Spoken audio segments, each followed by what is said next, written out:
সাধারণ মানুষকে স্বনির্ভর করতে রাজ্য সরকার উদ্যোগী হলো।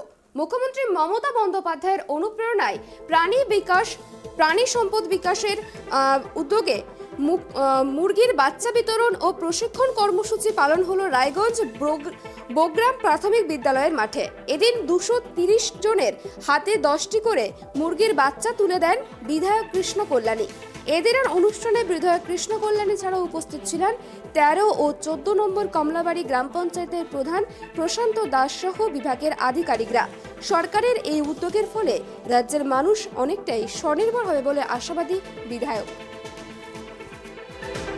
প্রাণী সম্পদ বিভাগ থেকে আজকে মুরগির বাচ্চার বিতরণের অনুষ্ঠান, তার সাথে সাথে এখানে প্রশিক্ষণও ছিল। তো সেই প্রোগ্রামে আমি সামিল হয়েছি। আমার সাথে এই 13 নম্বর কমলাবাড়ির প্রধান প্রশান্ত দাসু রয়েছেন। তো আজকে 127 জন বেনিফিশিয়ারিকে 10টা করে মুরগির বাচ্চা বিতরণ করা হলো। এটা মাননীয় মুখ্যমন্ত্রীর আমাদের মহিলাকে স্বনির্ভর করার একটা প্রচেষ্টা। সেই জন্য তিনি এই স্কিমটা চালু করেছেন। আর এই স্কিমটা চালু করতে আমার সাথে অনেক বেনিফিশিয়ারির কথা হলো। তারা বললেন এটাতে আমরা অনেকেই উপকৃত হব।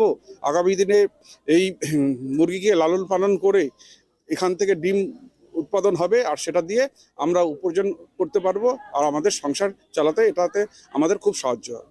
আমি ধন্যবাদ জানাতে চাই মাননীয় মুখ্যমন্ত্রীকে, যে এমন সুন্দর একটা প্রকল্প উনি চালু করেছেন, তার জন্য ওনাকে অশেষ অশেষ ধন্যবাদ।